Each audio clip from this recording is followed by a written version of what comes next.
नमस्कार, आप देख रहे हैं हमारा खास बुलेटिन प्रणाम देवभूमि। मैं हूं आपके साथ ऋतु तिवारी पोखरियाल। बुलेटिन की शुरुआत करेंगे। दून विश्वविद्यालय में ओरिएंटेशन इंडक्शन 2023 कार्यक्रम का आयोजन हुआ। इस कार्यक्रम में पुष्कर सिंह धामी मुख्य अतिथि के रूप में शामिल हुए। कार्यक्रम में उत्तराखंड के उच्च शिक्षा मंत्री डॉक्टर धन सिंह रावत भी मौजूद रहे। विश्वविद्यालय के दीक्षारंभ में इस कार्यक्रम में छात्रों को उनके बेहतर भविष्य के लिए मार्गदर्शन दिया गया। इस अवसर पर मुख्यमंत्री ने कहा कि उत्तराखंड ऋषियों की भूमि रही है, जिसमें नए छात्रों की दीक्षा प्रारंभ हो रही। उन्होंने छात्रों से समय का सदुपयोग कर जीवन में सफलता हासिल करने की बात कही।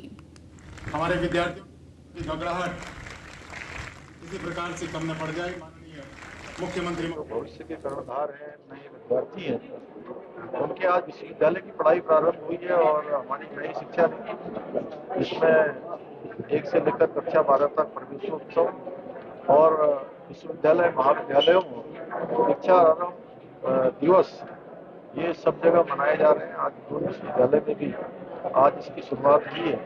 मैं सभी विद्यार्थियों को, सभी कर्णधारों को, सभी आने वाले भविष्य के हमारे महत्वपूर्ण क्षेत्रों में जाने वाले इन विद्यार्थियों को सबको शुभकामनाएं देता हूँ कि वो अपने जीवन में उच्च शिखरों को छुएंगे, नए आयामों को स्थापित करेंगे। कि जितने हमारे हाई स्कूल, इंटरमीडिएट और बेसिक स्कूल हैं, वहाँ पे हम प्रवेश उत्सव के कार्यक्रम हर जगह कर रहे हैं। और जितने हमारे विश्वविद्यालय हैं, डिग्री कॉलेज हैं, हमारे मेडिकल कॉलेज हैं, सभी चाहे डीम्ड विश्वविद्यालय हैं, वहाँ हम दीक्षारंभ कार्यक्रम शुभारंभ किया है। और इससे ये होता है कि जो नया बच्चा आता है कॉलेज में या विश्वविद्यालय में, उसके पुराने बच्चों के साथ में, अपनी फैकल्टी के साथ में, विश्वविद्यालय के कुलपति के साथ में एक इंट्रोडक्शन भी हो जाता है और बच्चों को जो है विश्वविद्यालय के बारे में पूरा ज्ञान हो जाता है। और ये भी हो जाता है कि भाई अब हमको इस विश्वविद्यालय में 5 साल रहना है, 7 साल रहना है, पीएचडी तक बच्चों को रहना पड़ता है। ये हमने हर वर्ष दीक्षारंभ कार्यक्रम की शुरुआत की है और पिछले वर्ष आनंद जी आए थे सुपर 30 वाले। बच्चे बहुत प्रेरित होते हैं और हमारा ये सुबह 11 बजे से चल रहा था, जिसमें हमने अपने यहाँ क्या फैसिलिटीज़ हैं, कैसे आगे बढ़ना है, कैसे प्लेसमेंट के लिए तैयारी करनी है, ये सारे शिक्षक जिनका ये दायित्व है उन्होंने अपना प्रेजेंटेशन सारे बच्चों के आगे रखा, अभिभावकों के आगे रखा। मेनली हमारा उन्हें ये कहने का एक तरीका है ये कि आप बिल्कुल सेफ हैंड्स में हैं और जो 21वीं शताब्दी की चुनौतियां हैं उनसे निपटने के लिए आप इस विश्वविद्यालय में आपको बहुत ट्रेनिंग दी जाएगी, स्किल के प्रोग्राम दिए जाएंगे। हमारे जो भविष्य के कर्णधार हैं, नए विद्यार्थी हैं, उनके आज विश्वविद्यालय की पढ़ाई प्रारंभ हुई है और हमारी नई शिक्षा नीति जिसमें 1 से लेकर कक्षा 12 तक प्रवेशोत्सव और विश्वविद्यालय महाविद्यालयों में दीक्षा दिवस ये सब जगह मनाए जा रहे हैं। आज दून विश्वविद्यालय में भी आज इसकी शुरुआत हुई है। मैं सभी विद्यार्थियों को, सभी कर्णधारों को, सभी आने वाले भविष्य के हमारे महत्वपूर्ण क्षेत्रों में जाने वाले इन विद्यार्थियों को सबको शुभकामनाएं देता हूँ कि वो अपने जीवन में उच्च शिखरों को छुएंगे, नए आयामों को स्थापित करेंगे। कि जितने हमारे हाई स्कूल, इंटरमीडिएट और बेसिक स्कूल हैं,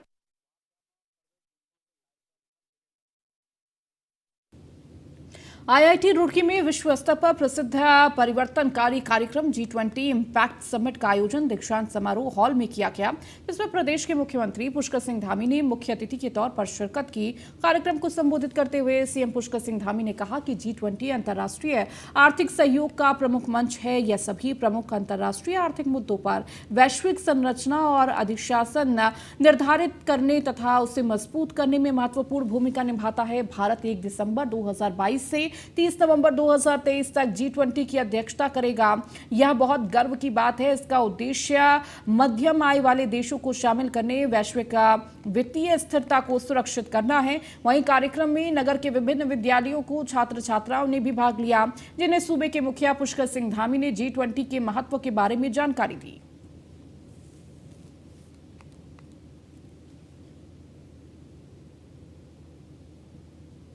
उत्तराखंड में सत्ता संभाले मुख्यमंत्री पुष्कर सिंह धामी को यूं तो 2 साल का कार्यकाल पूरा हो गया है और इन 2 सालों में सीएम धामी ने देश के सभी मुख्यमंत्रियों में अपनी एक खास पहचान भी बना ली है। लेकिन सबसे खास बात यह है कि सीएम धामी ने अपने कार्य कुशलता से पीएम मोदी का ध्यान भी अपनी ओर आकर्षित किया है, जिसमें सीएम धामी अब पीएम मोदी के चहेते सीएम बन गए हैं। सीएम धामी पिछले 1 महीने में यूं तो 3 बार दिल्ली गए, 2 बार पीएम मोदी से मुलाकात कर राज्य के लिए अनेक सौगातें लेकर आए। सीएम धामी ने इस बार भी पीएम से मुलाकात की और राज्य को मेट्रो परियोजना, सड़क संरचना, राजमार्गों का उच्चीकरण और धामों और मंदिरों को जोड़ने वाली सड़कों के विस्तार को लेकर बातचीत की, जिसमें जल्द ही राज्य को बड़ी सौगात मिल सकती है।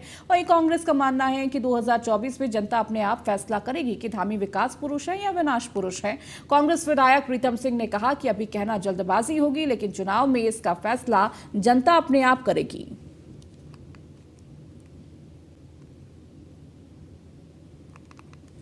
की स्थिति इस समय आपदा की स्थिति है और आपदा के कारण से हुआ नुकसान है, उन सभी के बारे में आदरणीय प्रधानमंत्री जी को अवगत कराया है और साथ ही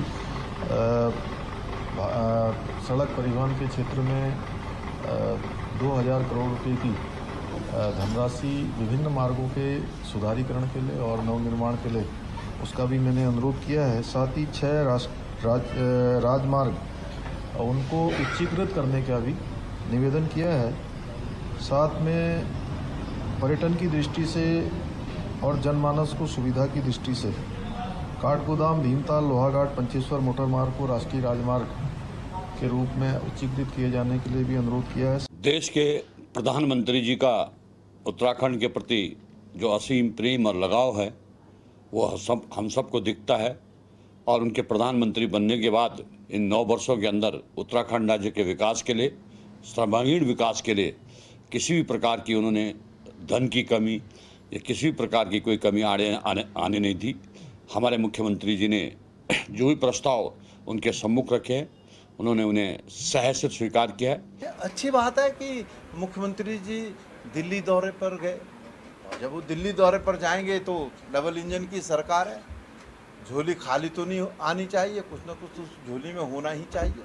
पता चलेगा कि 2024 का चुनाव विकास के मुद्दे पर लड़ते हैं या सांप्रदायिकता के नाम पर लड़ते हैं, ये पता चल जाएगा। और अगर विकास क्या होगा तो बात करेंगे विकास की, और विकास नहीं क्या होगा।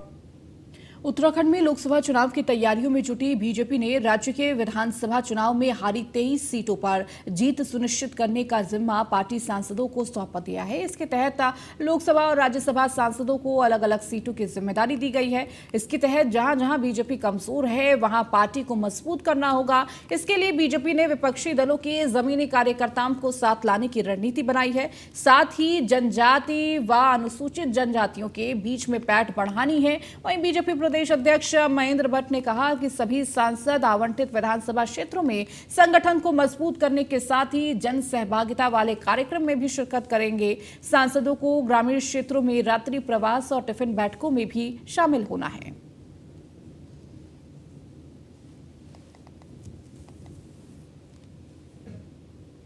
चुनाव की दृष्टि से उत्तराखंड में जो 23 विधानसभा हम लोग नहीं जीत पाए थे कारणवश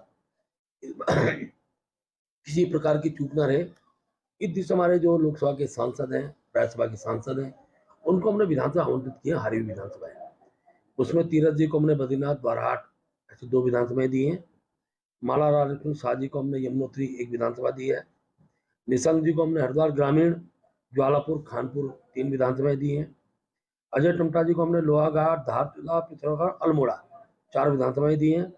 अजय भट्ट जी को खटीमा, नानक मत्ता, किच्छा 3 विधानसभा दी हैं। नरेश बंसल जो हमारे राज्यसभा के सांसद हैं उनको हमने मंगलौर, भगवानपुर, किरान किलर और बाजपुर 4 विधानसभाएं दी हैं। अनिल बरूनी जी को हमने प्रतापनगर, चक्रता, हल्द्वानी। चुनाव की दृष्टि से उत्तराखंड में जो 23 विधानसभा हम लोग नहीं जीत पाए थे कारणवश किसी प्रकार की चूक न रहे, इस दिशा हमारे जो लोकसभा के सांसद हैं, राज्यसभा के सांसद हैं, उनको हमने विधानसभा आवंटित किया। हारी हुई विधानसभा है उसमें तीरथ जी को हमने बद्रीनाथ, बाराहाट ऐसे 2 विधानसभाएं दी हैं। माला राजकृष्ण शाह जी को हमने यमुनोत्री 1 विधानसभा दी है। निशंक जी को हमने हरिद्वार ग्रामीण, ज्वालापुर, खानपुर 3 विधानसभाएं दी हैं। अजय टमटा जी को हमने लोहाघाट, धारचूला, पिथौरागढ़, अल्मोड़ा 4 विधानसभाएं दी हैं। अजय भट्ट जी को खटीमा, नानक मत्ता, किच्छा 3 विधानसभा में दिए। नरेश बंसल जो हमारे राज्यसभा के सांसद हैं, उनको हमने मंगलौर, भगवानपुर, पिरान किलर और बाजपुर 4 विधानसभाएं दी हैं। अनिल बरूनी जी को हमने प्रतापनगर, चक्रता, हल्द्वानी। रामनगर में ककराड़ नाले के आसपास बादल फटने की घटना सामने आई है, जिसमें पूरे क्षेत्र में मलबा घुस गया है। घटना में कोई जान माल का नुकसान नहीं हुआ है। आपको बता दें, बुधवार सुबह 3 बजे और 4 बजे के बीच नैनीताल के रामनगर तहसील अंतर्गत आने वाले भलौन क्षेत्र में प्राकृतिक आपदा आई, जिसके बाद भलौन क्षेत्र में मलबा घुस गया, जिससे निर्माणाधीन रिजॉर्ट, ग्रामीणों की जमीन और कुछ वाहन मलबे की चपेट में आकर बह गए। जिला आपदा नियंत्रण कक्ष से मिली जानकारी के आधार पर ओखलाडूम गांव में ओलावृष्टि अतिवृष्टि की घटना देखने को मिली है, जिससे करीब 50 घरों को क्षति हुई है।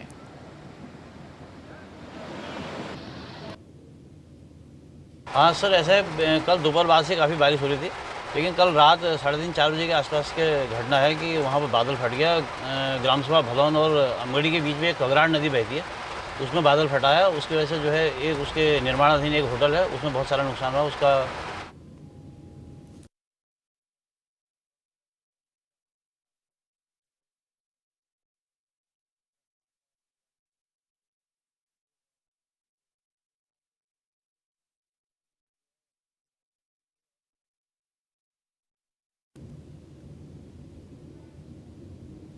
तो रामनगर के ककराड़ नाले के पास फटा बादल, जिससे कई घरों को क्षति पहुंची। 50 से अधिक घरों को नुकसान पहुंचा है। हालांकि जान माल का इस दौरान नुकसान नहीं हुआ।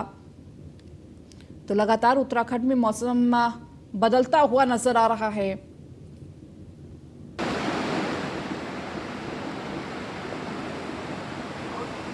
के दूरस्थ ग्राम ओखलढुंगा में जो नैनीताल तहसील के अंतर्गत आता है, आज भारी जो वहाँ का स्थानीय नाला डॉन नाला है, उसमें भारी तबाही से लगभग 50 परिवारों को बेघर होना पड़ा है। ग्रामीणों की पूरी जो खेती है पूरी तरह नष्ट हो गई है और लगभग 20 परिवारों ने प्राथमिक स्वास्थ्य केंद्र ओखलढुंगा में शरण ली है। स्थानीय प्रशासन से और संबंधित विभाग से ग्रामीण द्वारा लगातार उक्त नाले में तटबंध की मांग की गई थी, लेकिन आज तक तटबंध का निर्माण न होने से ग्रामीणों को भारी नुकसान और आपदा की भारी मार। चलिए, इस बीच रुकेंगे एक छोटे से ब्रेक के लिए, जल्द हाजिर होंगे।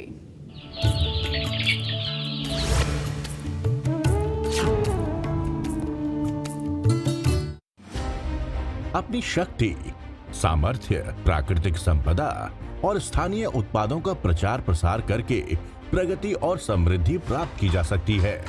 प्रधानमंत्री श्री नरेंद्र मोदी के सूत्र को अपनाकर उत्तराखंड की धामी सरकार वोकल फॉर लोकल के इसी मूलभूत सिद्धांत पर अग्रसर है। देवभूमि उत्तराखंड को प्रकृति का उपहार मिला है। यहाँ की उपजाऊ धरती, प्रदूषण रहित जलवायु और ऊर्जावान कर्मठ युवा सरकार के सहयोग से प्रगति की नई गाथा लिख रहे हैं। सरकार जानती है कि मिलेट्स यानी मोटा अनाज पौष्टिक और स्वास्थ्य के लिए औषधि स्वरूप है। चाहे वो राजमा हो, रागी, कुसत या काला सोयाबीन, उत्तराखंड की प्राकृतिक ऊर्जा इनके अंदर वास करती है। अतः मुख्यमंत्री श्री पुष्कर सिंह धामी जी की सरकार इनके प्रोत्साहन के लिए कृत संकल्पित है। योजनाबद्ध प्रयासों के अंतर्गत उत्तराखंड के किसानों को समर्पित उत्तराखंड का ब्रांड हिलांस निरंतर लोकप्रिय होता जा रहा है। मिलेट्स के साथ साथ उत्तराखंड के प्राकृतिक संसाधनों का भरपूर प्रयोग करते हुए बांस और बिच्छू घास से भी उत्पाद बनाए जा रहे हैं। बिच्छू घास से आकर्षक वस्त्रों का निर्माण हो रहा है, जबकि बांस से अत्यधिक सुंदर और प्राकृतिक बोतलें व अन्य सामग्री का निर्माण किया जा रहा है। सरकार की इन कोशिशों से जहां एक ओर रोजगार का सृजन हो रहा है, वहीं उत्तराखंड के प्राकृतिक उत्पाद भी लोगों तक पहुंच रहे हैं। वोकल फॉर लोकल के माध्यम से ये संवर्धता और आत्मनिर्भरता की ओर बढ़ता उत्तराखंड है, जो राज्य में ही बने उत्पादों को खरीदने और राज्य में ही उत्पादों के निर्माण को प्रोत्साहित कर रहा है। आज रेस्टोरेंट से शाही पनीर ऑर्डर कर। बहुत बढ़िया। मैं बनाती हूँ ना, आपके घर के खाने में रेस्टोरेंट जैसा स्वाद ले आए MDH का शाही पनीर मसाला। पनीर को क्या मस्त बना डाला। कौन से रेस्टोरेंट से मंगवाया? MDH का शाही पनीर मसाला, मजा आ गया। जॉइंट पेन के लिए डॉक्टर ऑर्थो ऑयल के अमेजिंग रिजल्ट सबको पता है, पर क्या आपको पता है कि पुराने और ज्यादा बिगड़े दर्द के लिए डॉक्टर ऑर्थो ऑयल के साथ साथ डॉक्टर ऑर्थो कैप्सूल्स को भी रेगुलर यूज करना चाहिए। ये कोई टेम्पररी पेन किलर नहीं, आयुर्वेदिक औषधि है।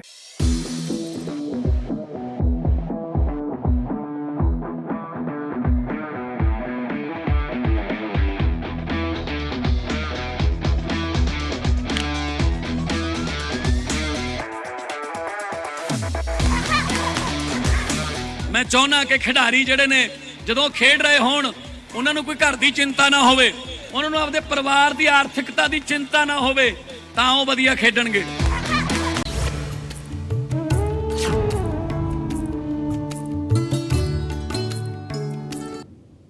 ब्रेक के बाद एक बार फिर से आपका स्वागत है। खबरों में आगे बढ़ेंगे। उत्तराखंड में आज मौसम विभाग ने 5 जिलों में भारी बारिश का अंदेशा जताया है।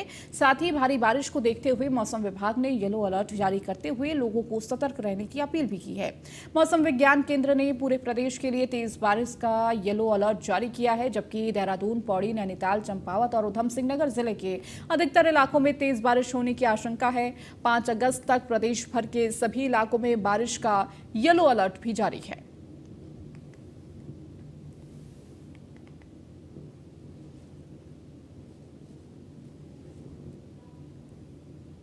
उत्तराखंड में मानसून सीजन लोक निर्माण विभाग के लिए भारी साबित हुआ है। पुलों और सड़कों को सुधार में लोक निर्माण विभाग को इस बार मोटा बजट खर्च करना पड़ेगा। 15 जून से शुरू हुए मानसून के बाद से अभी तक 300 करोड़ से अधिक की चपत PW को लग गई है, तो आने वाले दिनों में होने वाली बारिश के साथ ही यह आंकड़ा और बढ़ेगा और इस दौरान जहां 2541 सड़कें बंद हुई हैं, तो वहीं 56 पुलों को नुकसान भी पहुंचा है। इसके अलावा PWD के 2 और NH के 1 भवन को भी नुकसान पहुंचा है।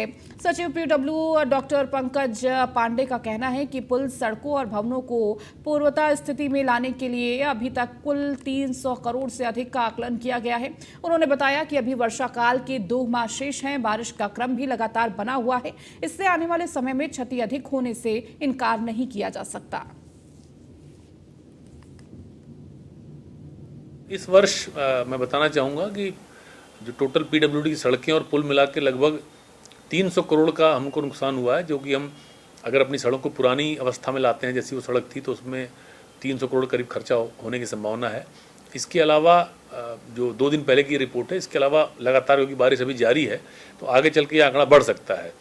जैसे पुलों का भी हम लोग सेफ्टी ऑडिट करा चुके हैं, तो अभी वर्तमान में 100 के आसपास पुल हैं जिनको असुरक्षित पाया गया है। कुछ उसमें बंद भी किए गए हैं जो बारिश की वजह से जो खतरनाक स्थिति में आ गए हैं, तो उनके पुलों की भी हम लोग फिर डिटेल्ड उसमें एस्टिमेट्स और DPR वगैरह बनाई जाएंगी, तो उससे और आगे चल के ये जो आंकड़ा है हमारा 300 करोड़ का ये बढ़ सकता है। बट वर्तमान तक 300 करोड़ हो चुका है और क्योंकि अभी एक ही महीना हुआ है मानसून का, तो निश्चित रूप से आगे ये और बढ़ेगा।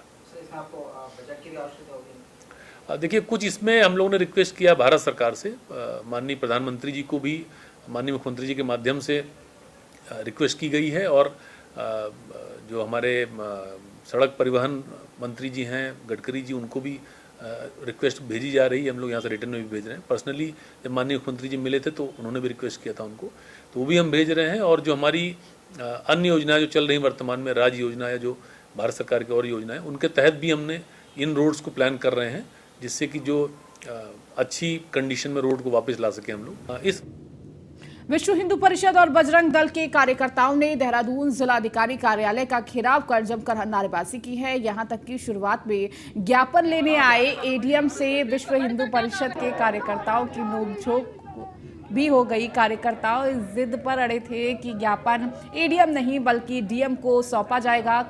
काफी देर तक जिलाधिकारी ने नहीं आने पर विश्व हिंदू परिषद के लोगों ने जिलाधिकारी कार्यालय के बाहर ही सड़क भी जाम कर दी। VHP और बजरंग दल के कार्यकर्ता नूह में हुई हिंसा के विरोध में ज्ञापन सौंपने आए थे। इस ज्ञापन हर प्रदेश के जिलाधिकारी कार्यालय से माध्यम से राष्ट्रपति को सौंपा जा रहा है।